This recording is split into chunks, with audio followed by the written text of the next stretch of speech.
Video ini bukan buat kamu yang cari cara cepat kaya dari trading. Kalau itu yang kamu cari, silahkan skip video ini sekarang juga. Tapi kalau kamu mau belajar trading dengan cara yang benar, realistis, dan membangun sebuah skill yang bisa bertahan jangka panjang, maka kamu berada di tempat yang tepat. Saya Rio Latif, dan dalam video ini, saya akan pandu langkah demi langkah dari nol, dari orang yang nggak tahu apa-apa, sampai kamu bisa baca chart, bikin analisa sederhana, dan yang paling penting, tahu cara jagain modalnya kamu. Dan kita mulai dari sekarang.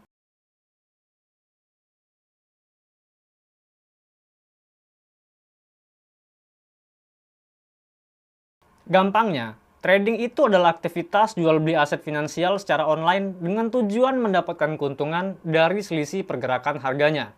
Dan dalam trading juga ada dua pasar atau market utama yang wajib kita kenal terlebih dahulu, yaitu spot market dan futures market. Keduanya mungkin terlihat mirip karena sama-sama soal jual beli, tapi cara main dan aturannya jelas sangat beda. Dan sebelum kita melangkah lebih jauh, ada beberapa istilah kunci dalam trading yang wajib kita pahami. Yang pertama ada yang namanya pair. Ini adalah produk yang kita perdagangkan, yang selalu berpasangan. Contohnya di Forex ada Euro USD. Artinya kita membandingkan nilai Euro terhadap dolar Amerika. Di kripto ada BTC USD, dan di komoditas ada XAUSD atau emas. Yang kedua itu ada yang namanya pips atau poin. Ini adalah satuan untuk mengukur pergerakan harga. Lalu ketiga, khususnya di dunia trading seperti futures, ada sebuah alat bantu yang sangat kuat, dan ini disebut dengan leverage.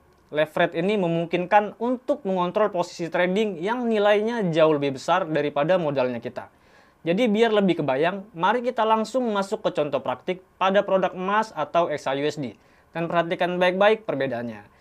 Misalkan harga emas saat ini adalah 3.000 US dollar per troy ounce, dan jika kita ingin bertransaksi di pasar spot, tujuan kita adalah untuk benar-benar memiliki emas fisiknya.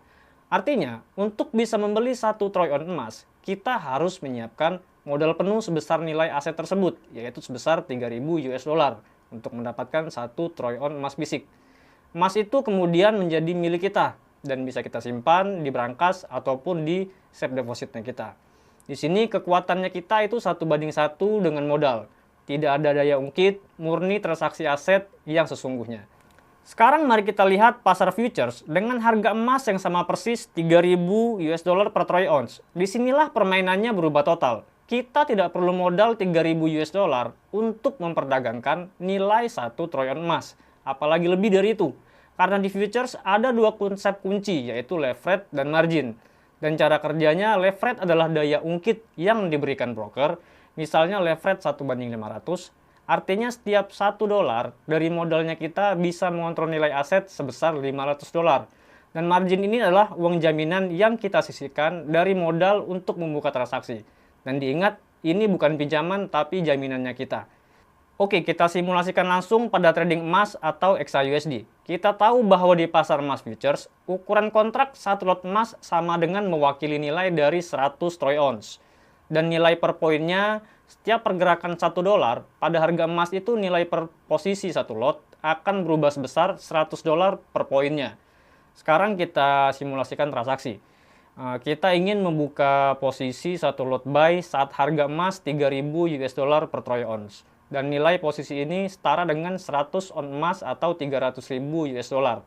Beberapa saat kemudian harga emas naik ke 3.005 dan kita memutuskan untuk menutup posisi. Dan kita hitung perhitungannya, perhitungan profit loss-nya itu harga jual dikurang dengan harga beli dikali dengan nilai per poin dikali volumenya, itu berarti 5 dolar dikali 100 dolar dikali 1 lot, dan profit kotornya kita dapat 500 US dollar. Jadi salah satu perbandingannya, di spot kita butuh 3.000 US dollar untuk punya 1 ounce emas. Di futures, dengan jaminan hanya 500 dolar, kita bisa mendapatkan profit 500 dolar dari pergerakan harga yang mewakili 100 ounce emas. Namun leverage ini juga bisa menjadi pedang bermata dua jika tidak digunakan dengan bijak.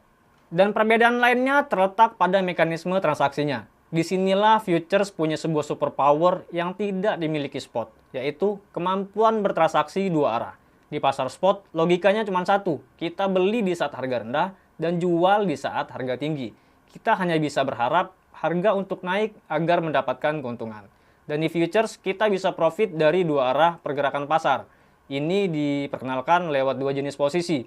Posisi long atau buy, kita profit saat harga naik. Ini yang kita simulasikan di contoh yang sebelumnya. Yang kedua, posisi short atau sell, kita profit saat harga turun. Kita lanjutkan contoh emas tadi. Anggap aja harga emas sekarang berada di puncak yaitu 3.005. Kita punya analisis bahwa harga akan terkoreksi turun kembali ke harga 3.000. Dan di pasar spot kita hanya bisa jadi penonton. Tapi di futures kita bisa beraksi. Kita membuka posisi short atau sell sebanyak satu lot tepat di harga 3.005. Beberapa saat kemudian, pergerakan pasar sesuai dengan analisisnya kita. Harga kemudian kembali turun ke level 3.000, lalu kita liquid langsung atau menutup posisinya di harga 3.000. Dan perhitungan profitnya tetap sama seperti sebelumnya. Kita kembali mendapatkan profit $500, tapi kali ini dari pergerakan harga pada saat turun. Kemampuan inilah peluang menghasilkan uang bahkan saat pasar sedang turun dan yang menjadi salah satu kekuatan trading di futures. Kita bisa manfaatkan setiap fluktuasi harga, baik pada saat naik ataupun pada saat turun. Tapi tentu saja, kekuatan ini juga datang dengan risiko yang ganda. Peluang profit dua arah berarti ada juga peluang rugi dua arah. Salah memprediksi arah, baik saat long maupun short, sama-sama berisiko dan bisa menggerus modalnya kita. Setelah kita beda semua perbedaannya, mari kita tarik kesimpulan akhirnya dan anggap ini rangkuman final untuk membedakan kedua dunia ini, spot versus futures. Di spot market, fokus utama kita kepemilikan penuhnya. Di sini kita adalah seorang investor. Kita benar-benar memiliki asetnya, baik itu emas fisik, koin kripto, ataupun lembar saham. Dan tujuannya adalah akumulasi aset. Dan trading spot sangat ideal untuk strategi beli dan simpan. Kita percaya pada nilai fundamental aset dan berharap nilainya tumbuh seiring waktu. Rasio aset dan modal adalah 1:1 dan keuntungan secara umum hanya didapat saat harga naik. Sedangkan di market futures, fokus utama kita di spekulasi harganya. Di sini kita adalah seorang trader. Kita tidak memiliki asetnya sama sekali. Fokus murninya mencari keuntungan dari fluktuasi atau pergerakan harga jangka pendek. Strateginya jangka pendek dan aktif. Futures ini dirancang untuk trading aktif. Kita bisa masuk dan keluar pasar dalam hitungan jam, menit, bahkan detik untuk menangkap peluangnya. Mekanismenya ada daya ungkit dan dua arah, dan inilah superpowernya. Futures menggunakan leverage dan bisa profit saat harga naik maupun saat harga turun. Risikonya tinggi dan mungkin diperbesar, karena potensi profit yang besar datang dengan risiko yang sama besarnya. Leverage memperbesar keuntungan, sekaligus kerugian juga. Ada risiko margin call hingga likuidasi, di mana seluruh modal trading kita bisa habis. Jika chapter sebelumnya kita mengenal arenanya, sekarang kita akan belajar cara membaca petanya. Dan peta bagi seorang trader adalah chart. Secara sederhana, chart adalah rekam jejak digital dari pergerakan harga sebuah aset dari waktu ke waktu. Setiap naik, setiap turun, setiap pertempuran antara pembeli dan penjual, semuanya terekam di situ. Dan semuanya itu tujuannya hanya satu, untuk dianalisis. Trader percaya pada satu pepatah kuno, sejarah seringkali berulang. Apa yang terjadi di masa lalu bisa menjadi petunjuk kuat untuk apa yang mungkin terjadi di masa depan. Dan mari kita lihat pada XAUSD ini sebagai contohnya. Kita bisa lihat harga pernah mencoba naik ke harga 3.341. Dan di titik ini kekuatan pembeli habis dan para penjual mulai mengambil alih. Mendorong harga turun secara drastis dan titik puncak ini sangat penting dan akan kita tandai. Dan dalam dunia trading, level puncak ini kita sebut sebagai level resisten atau atap. Anggap saja ini adalah sebuah penghalang psikologis di mana di masa lalu para penjual terbukti lebih dominan. Nah, beberapa waktu kemudian harga kembali naik dan menguji atap yang sama di harga 3.341. Disinilah keajaiban analisis chart terjadi. Ribuan trader di seluruh dunia melihat peta yang sama. Pikiran mereka juga serupa. Harga sudah kembali ke atap historinya. Dan kemungkinan besar, para penjual akan muncul lagi di sini dan mendorong harga turun, sama seperti sebelumnya. Berdasarkan petunjuk dari peta ini, banyak trader akan mengambil keputusan untuk membuka posisi short atau sell. Tapi tentu saja, tidak ada yang 100% pasti di pasar. Terkadang atap ini bisa saja jebol dan harga terus naik. Tapi inilah inti dari analisis chart.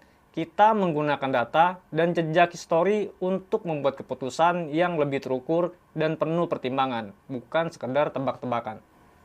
Istilahnya setiap seniman punya kuas favoritnya. Setiap trader juga punya cara favoritnya untuk melihat kanvas pasarnya. Platform trading memberi kita beberapa pilihan kacamata untuk melihat pergerakan harga di pasar. Ada line chart yang simple, ada juga bar chart, dan yang paling populer di seluruh dunia ada yang namanya candlestick. Saya pribadi selalu menggunakan candlestick. Kenapa? Karena menurut saya setiap batang lilin ini menceritakan sebuah kisah yang jauh lebih lengkap. Tapi tentu saja ini kembali ke selera masing-masing. Setiap candle punya dua bagian utama. Ada body, bagian yang tebal ini menunjukkan jarak bersih antara harga pembukaan dan penutupan. Ini adalah inti dari pertempuran. Ada ekor, wick atau shadow, garis tipis di atas dan di bawah ini adalah jejak pertempurannya. Ujung ekor atas adalah harga tertinggi yang pernah dicapai, dan ujung ekor di bawahnya adalah harga terendah yang pernah disentuh dalam periode waktu tertentu. Nah, periode waktu dari setiap candle ini ditentukan oleh jenjang waktu yang disebut dengan time frame. Jika kita pilih H1, artinya setiap satu candle ini adalah pergerakan harga selama 1 jam penuh. Setelah 60 menit berlalu, candle ini selesai dan candle baru akan lahir kembali persis di sebelah kanannya. Begitu juga seterusnya, jam demi jam. Hal yang sama berlaku untuk time frame yang lainnya. Jika kita pilih M30 itu untuk 30 menit. Begitu juga jika kita pilih H4, D1, dan lain-lainnya.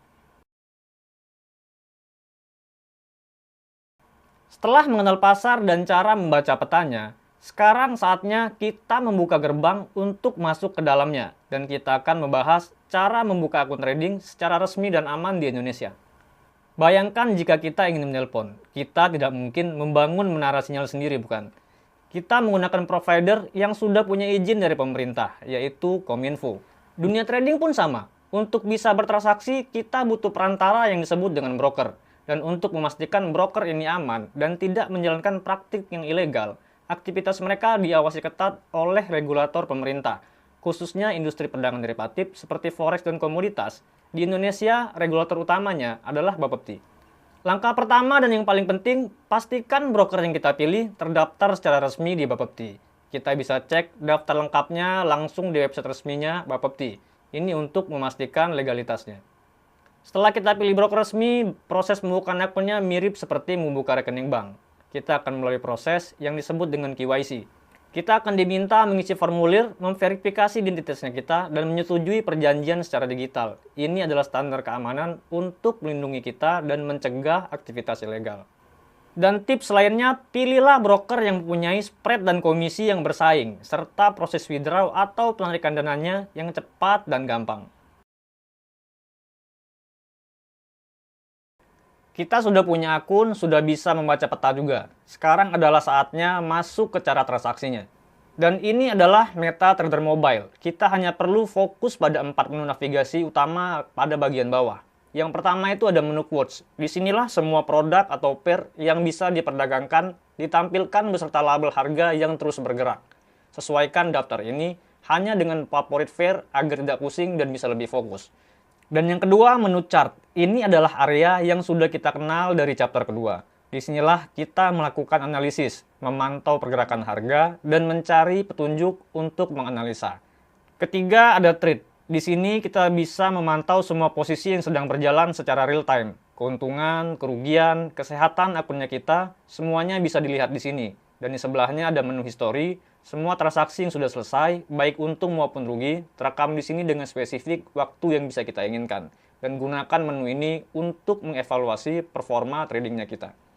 Oke, anggaplah kita sudah menganalisis chart XAUSD, kita sudah punya keputusan. Dan cara membuka posisinya itu sangat mudah. Cukup tekan tombol di pojok kanan atas ini, lalu muncul interface baru. Dan ini punya beberapa detail seperti volume atau lot, harga take profit di kolom warna hijau, dan stop loss di kolom yang warna merah. Dan kalau kita klik di bagian atas, ada pilihan eksekusi pasar, ini ada pilihan limit dan stop. Ini untuk ambil harga yang kita inginkan, atau eksekusi pasar untuk ambil harga langsung sesuai harga yang berjalan sekarang. Dan kita pilih eksekusi pasar. Dan di paling bawah, jika analisnya kita mengatakan harga akan turun, kita tekan tombol merah atau sell. Jika analisisnya kita mengatakan harga akan naik, maka kita tekan tombol yang warna biru atau buy. Anggaplah kita analisis harga naik, lalu kita klik buy. Dan posisi yang kita ambil tadi akan langsung muncul dan bisa kita pantau di menu trade. Untuk menutup atau melikit posisinya secara langsung atau manual, tinggal diklik dan tahan di posisi tersebut. Lalu pilih tutup permintaan dan pilih tutup posisi. Setelah itu, posisi yang sudah diliquid langsung masuk di menu history.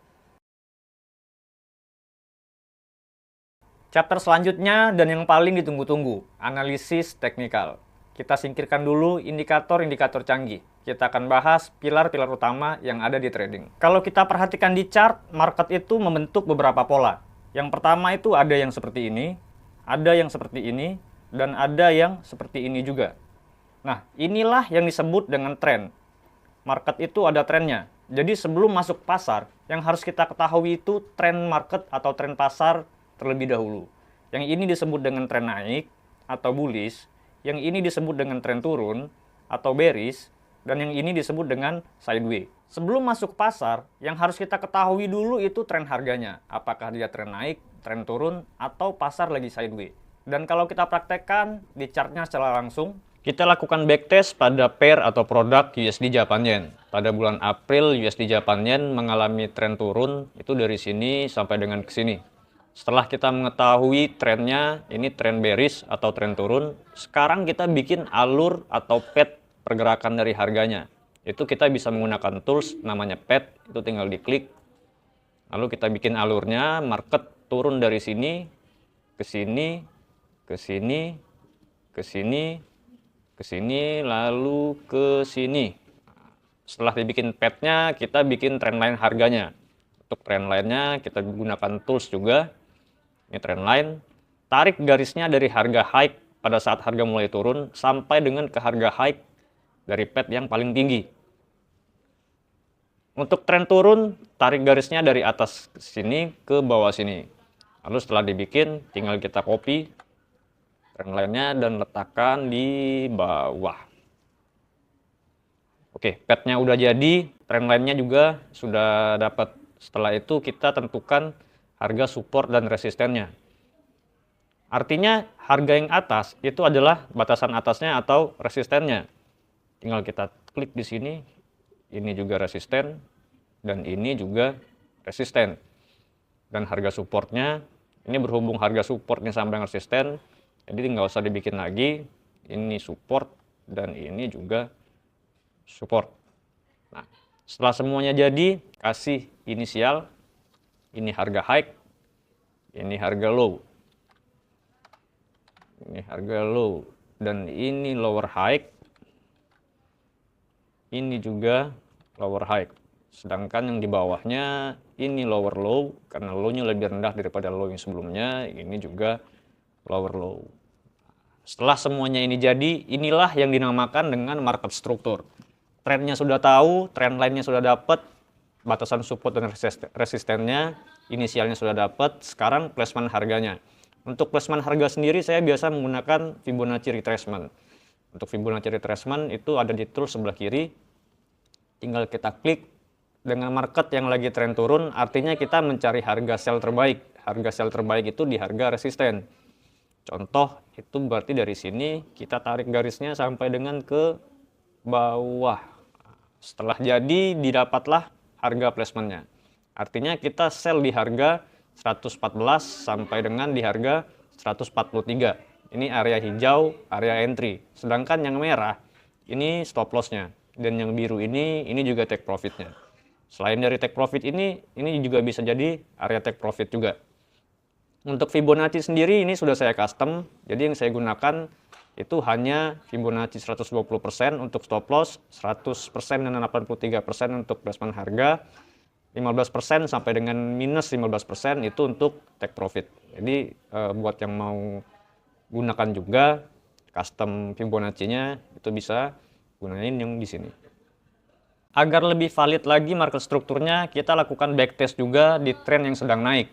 Ini XAUSD pada bulan Juni 2025 terjadi tren naik. Yang pertama, sama kita lakukan path atau menggambar alurnya. Market naik dari sini, terus ke sini, terus ke sini, terus ke sini, lalu ke sini, lalu ke sini, lalu ke sini. Setelah bikin path, kita bikin trend line-nya. Untuk market dalam tren naik, atau bullish, itu tarik garisnya dari harga low ke pad yang paling bawah.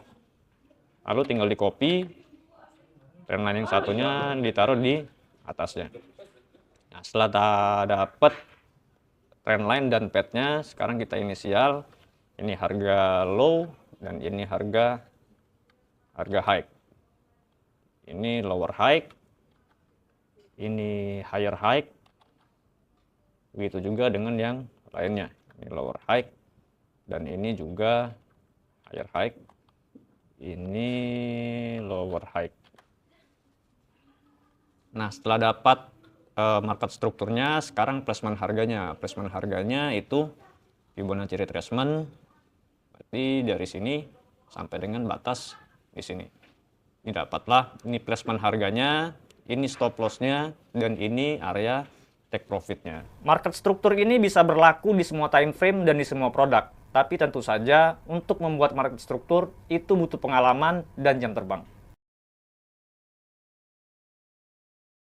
Kalau analisa teknikal menjawab pertanyaan di mana dan kapan kita harus entry, maka analisa fundamental menjawab pertanyaan yang paling dasar, kenapa kita harus entry. Dan sebuah aset seperti mata uang itu bisa naik turun dikarenakan pada kesehatan negaranya.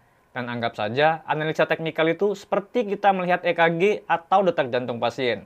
Kita bisa melihat ritmenya, naik turunnya pada saat itu. Tapi analisa fundamental ini seperti kita membaca hasil lab atau ronsennya. Kita jadi tahu kondisi kesehatan jangka panjang dari si pasien. Sebagai trader, kita mungkin lebih sering melihat EKG-nya. Tapi mengabaikan hasil lab-nya sama sekali adalah sebuah keputusan yang bodoh. Karena hasil lab itulah yang bisa menyebabkan serangan jantung mendadak di chart. Oke, jadi gimana caranya kita bisa baca hasil lab-nya kalau di trading tanpa harus pusing? Dan gampang, kita nggak perlu baca laporannya puluhan halaman. Yang kita butuhkan cuma satu alat, yaitu kalender ekonomi. Ini adalah jadwal rilis data-data penting yang bisa menggerakkan pasar. Ini juga bisa diakses secara gratis di banyak website, seperti Forex Factory atau investing.com. Dari ratusan berita, ada 3 big boss-nya. Yang pertama itu suku bunga. Ini rajanya semua berita. Gampangnya, kalau bank sentral naikin suku bunga, maka mata uangnya cenderung menguat, dan ini berita paling high impact. Dan kedua, ada data ketenagakerjaan. Contohnya NFP di Amerika. Ini rapor bulanan ekonomi sebuah negara. Kalau datanya bagus, artinya ekonominya sehat, maka mata uangnya cenderung menguat. Dan yang ketiga, data inflasi. Ini yang lagi panas sekarang. Inflasi tinggi biasanya akan memaksa bank sentral untuk naikin suku bunga. Jadi, data ini sangat diperhatikan. Setiap pagi buka kalender ekonomi ini. Lihat hari ini ada data ekonomi apa. Kalau ada berita merah, untuk pair yang kita mau tradingkan, kita harus ekstra waspada dengan lonjakan pasar. Lalu pertanyaan yang paling penting, jadi kapan harus pakai teknikal, kapan harus pakai fundamental? Dan anggap aja analisa teknikal itu adalah GPS. Dia menunjukkan jalan terbaik, belokan-belokan, dan rute paling efisien untuk sampai ke tujuan atau profit. Dan analisa fundamental itu adalah peta cuaca. Kalau GPS menunjukkan jalan tol yang lurus dan mulus, tapi peta cuaca bilang akan ada badai tornado di jalan tol itu 10 menit lagi, artinya kita menepi dan menunggu badainya lewat dahulu. Dan begitu juga di trading. Kalau setup teknikal kita udah cantik, tapi 5 menit lagi ada rilis berita, putusan yang paling bijak adalah jangan masuk pasar dulu. Tunggu badainya reda, lihat dampaknya ke market, baru cari setup yang baru berdasarkan kondisi setelah badai. Jadi kita gunakan teknikal untuk mencari setup dan fundamental untuk manajemen waktu, resiko, dan memvalidasi apakah dampak fundamental sejalan dengan teknikal.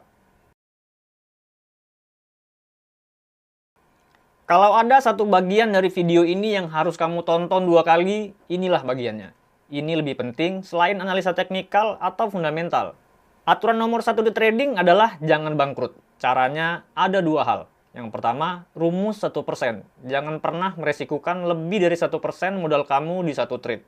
Kalau modal kamu $100, resiko maksimal itu cuma $1. Dan selalu terapkan stop loss agar resikonya tidak melebihi apa yang sudah direncanakan dan disanggupi. Yang kedua, risk-reward ratio. Selalu cari posisi di mana potensi profit minimal 2 kali lipat dari potensi ruginya. Dengan cara ini, 1 kali profit bisa menutupi 2 kali kerugian. Oke, kita masuk di chapter terakhir, yaitu psikologi trading. Dari awal sampai akhir, saya sudah jelaskan apa itu trading, caranya, cara buka akunnya, entry-nya bagaimana, kemudian teknikal, fundamental, risk manage, money management, dan yang paling penting terakhir yaitu psikologi trading. Yang membedakan orang yang baru di trading dan yang sudah berpengalaman, serta yang membedakan orang yang gagal dengan yang sukses di trading, itu hanya satu, disiplin. Trader pro sudah punya disiplin yang tinggi. Kalau dia mau rugi segini, ya udah segini. Dan dia bisa mengatur resikonya. Dan banyak orang yang bilang resiko itu jangan besar-besar. Gak ada juga yang mau resiko yang besar. Kalau sudah menerapkan apa yang sudah saya jelaskan dari chapter awal sampai akhir, mudah-mudahan transaksi tradingnya lebih terarah.